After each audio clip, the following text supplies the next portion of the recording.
Farai Ian Muvuti, the CEO of the Southern African Times, is here to help us unpack the ongoing tensions between South Africa and the United States. Farai, it's a pleasure. So welcome to SA Today. Look, we always knew that, of course, President Donald Trump is not going to attend the upcoming G20 here in South Africa in the same way he has boycotted COP30 out in Brazil. But the damage is upon the US itself. He keeps, of course, alienating the United States. Talk to us about what this means for America's foreign policy going forward. Well, thank you yet again for having me. I think, and you raised critical points here, because these conflictions, or rather contradictions, have been seen throughout the time that he's presented this argument. So we've seen a pulling out from your Paris Agreement. We've seen a slowing down with the engagement as far as the agreements with NATO, as it were. We've equally seen a multilateral reductionist approach when it comes to Trump's administration. So this is no surprise. You're correct. And what it further does is, especially within the context of this particular G20 happening for the first time, and a symbolic time, by the way, to be hosted in Africa for the first time ever, given the histories and equally the geopolitical nexus points that range between the global north and the global south, which laughably, the birthing of the G20 was to acknowledge that there was a need to welcome in emerging countries in 1999. And that's why we then get countries like South Africa, like India, like Brazil being presented in the G20 through the leadership of Canada and Germany. America loses the moment, especially during a time when geopolitical tensions are so high, to involve itself in the critical conversation around how we move forward, the argument of multilateralism, and more importantly, welcome a new reality of multipolarity. Absolutely. Will this move have any particular or significant impact on the summit itself, you think? Farai, please elaborate as well. Well, I think the only negative aspect is that when a powerful country such as the United States looks at Africa as an option continuously, it sends out the wrong messages when it comes to our other geopolitical partners, such as the European partners, and alike other partners within the G20 itself. So it does not give us much, in as much as we've got great partnerships and consistent, sustained partnerships with countries like China, Russia, and India.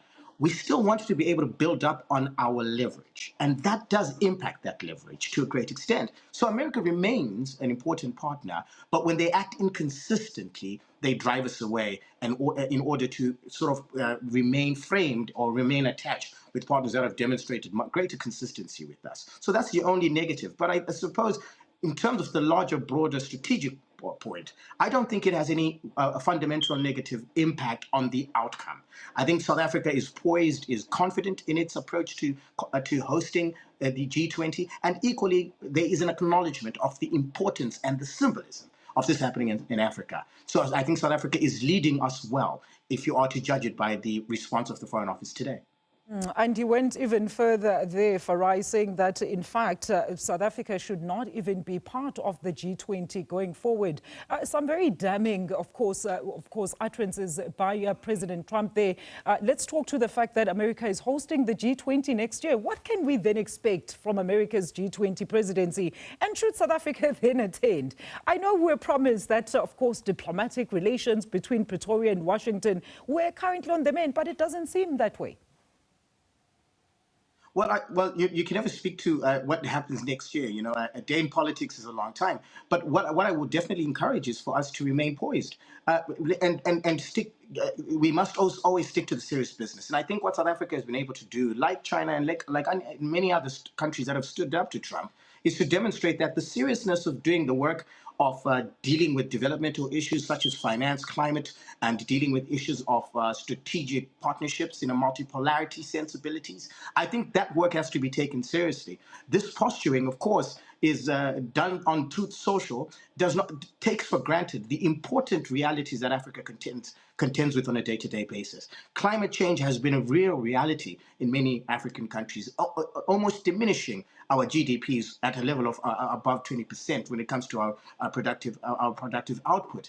So these are serious concerns. And when it comes to talking about financial inclusion, Africa is still behind. We're purchasing in the global context 20% more above the typical country. So these are critical issues to us. So Africa, we cannot afford to do posturing or afford to pander to racial groups or fringe groups within our countries. We have to demonstrate a leadership, and I think Ramaphosa, in this instance, South Africa included, when it comes to taking its leadership at the G20, has demonstrated that poise by focusing on the main focus, which is delivering the main case, the framework in which Africa is going to lead. And because we've taken leadership in this particular instance, and the main subject matter being about parity and creating a greater sense of equity and financial inclusion, I think Africa has to play its part in representing itself well. And when 2026 comes, we'll meet 2026 when it comes.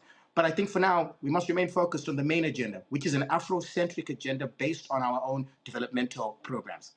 When you speak of framework, Farai, then how do you think Africa as a whole should respond to the US's posture against two of its biggest economies in Africa, namely Nigeria as well as South Africa? I'm sure you saw the recent misconceptions about the said killings of Christians pertaining to Nigeria. Well, I think interestingly, I think there's a good example that serves us quite well. What the response of ECOWAS was to stand with Nigeria and to stand as a region, and I think we see less of that. I think when our partners, our biggest global partners, biggest economic partners in Africa are targeted in this way, we must stand with them. They should be a regional and a continental response. And I think ECOWAS demonstrates leadership in that regard, as has done SADC, by the way, when SADC stands together on every year on the 25th of October and supports the anti-sanctions movement against Zimbabwe. That equally demonstrates that particular solidarity. So I think we should, the regional approaches to demonstrate that solidarity are eminent, because you cannot isolate us. When dealing with a bully, if we deal with the bully collectively, we have a greater chance of winning than dealing with them in silos and isolation.